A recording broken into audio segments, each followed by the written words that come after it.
quand on regarde, pour rester sur la force conjointe, quand on regarde la photographie de l'AIS, la Confédération est entourée par des pays avec lesquels souvent il y a des frictions diplomatiques. C'est-à-dire quand on prend le Niger, il y a des frictions avec le Bénin, le Mali, il y a des frictions avec l'Algérie, le Burkina, même si on ne le dit pas, des petites frictions souvent avec la Côte d'Ivoire. Comment transformer justement ces frictions diplomatiques en opportunités opérationnelles pour lutter contre le terrorisme, Monsieur le Président? C'est ce que j'ai dit. Vous voyez, c'est autour de l'AES. Si nous connaissons la menace qu'il y a autour de nous, l'opportunité, la seule opportunité à saisir, c'est de développer des armées très fortes et d'essayer de nous développer. C'est la seule opportunité.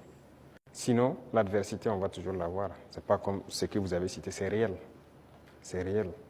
Mais qu'est-ce qu'on peut bien faire? Le problème en Afrique, très souvent, ce sont les dirigeants.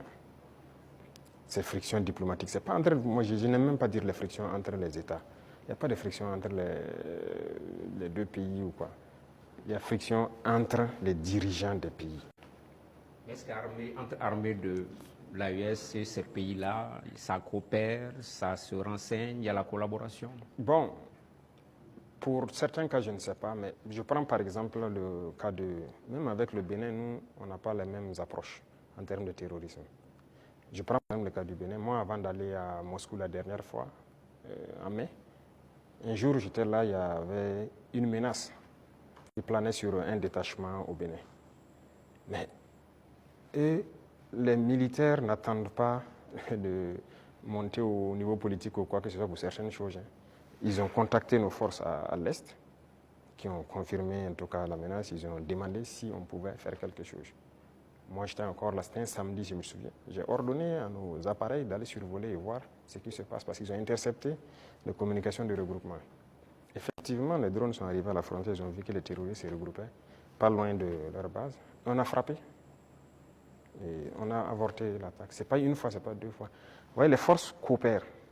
C'est ça l'esprit militaire. Un bon militaire, la menace d'abord, il y a une menace commune. Mais maintenant, c'est souvent au niveau, comme je l'ai dit, au niveau des dirigeants, beaucoup n'ont pas compris. Ils sont là dans des guerres inutiles. Mais le plus important, la menace est commune. Si quelqu'un croit qu'il peut se soustraire de la menace, il se trompe. Donc on coopère. Les militaires coopèrent. Vous avez dû voir, par exemple, nous et les dirigeants ivoiriens, il ne faut pas se mentir, ça ne va pas. Mais vous avez dû voir nos militaires, très souvent même, qui se retrouvent, qui s'assoient ensemble à la frontière, qui causent. Voilà, ça fait partie. C'est l'occasion de parler des 6 éléments du DARA. Où est-ce qu'on en est? On a entendu les autorités lors d'une conférence de presse, ils en ont parlé. Au niveau du Burkina Faso, comment est-ce que ça se passe? Qu'est-ce qu'ils ont dit? Ils ont franchi la frontière, ils ont été interpellés. Ils sont là. D'accord. Chaque fois que quelqu'un franchit la frontière, il rentre, mène des actions. Que si ce sont des civils, généralement, c'est qui rentrent, qui posent des questions, qui font des enquêtes. Ça, c'est de l'espionnage, en fait. Donc, c'est logique qu'on les arrête et qu'on les entende. C'est comme avant ça, il y avait des gendarmes qui avaient franchi en armes. C'est arrivé 2 fois, il y avait 6 et 2 entre-temps. On les avait arrêtés, on les avait amenés jusqu'à Ouagadougou avec les armes, on les a auditionnés. Mais un jour, le ministre de la Défense m'a dit que son homologue l'a appelé et plaidé si on peut les libérer. J'ai vu les services de renseignement et j'ai dit, bon, écoutez, s'ils ne sont pas rentrés avec une mauvaise intention et tout, fraternité d'armes et tout ça, il faut les libérer. Le même jour, ils ont été libérés. Et nous aussi, nous espérions que les Ivoiriens, il y a des civils burkinabés en prison, qu'ils les libèrent. Malheureusement, c'est 2 ou 3 jours après, on apprend le décès de notre frère en prison. Et les autres qui sont en prison sont toujours en prison. Et même ce sont des civils, des commerçants. Écoutez, ça, c'est pas de la bonne collaboration. Donc, pour les 6 éléments, on attend. On n'a rien reçu d'abord comme approche ou quoi que ce soit. Pourtant, le porte-parole du gouvernement ivoirien a indiqué qu'ils espèrent, qu'ils privilégiaient la voie du dialogue avec le Burkina Faso. Il a dit en conférence de presse le mercredi passé.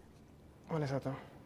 Nous, si on avait privilégié la voie du dialogue, on espérait aussi qu'ils libèrent nos civils innocents et qu'ils viennent. Mais un est mort dans leur prison qui n'est même pas une prison conventionnelle. Donc, écoutez, chacun assume ses actes. Et nous, on n'a pas l'art de mentir. Ce qui est réel, on le dit. On n'a pas de personne à nous approcher d'abord.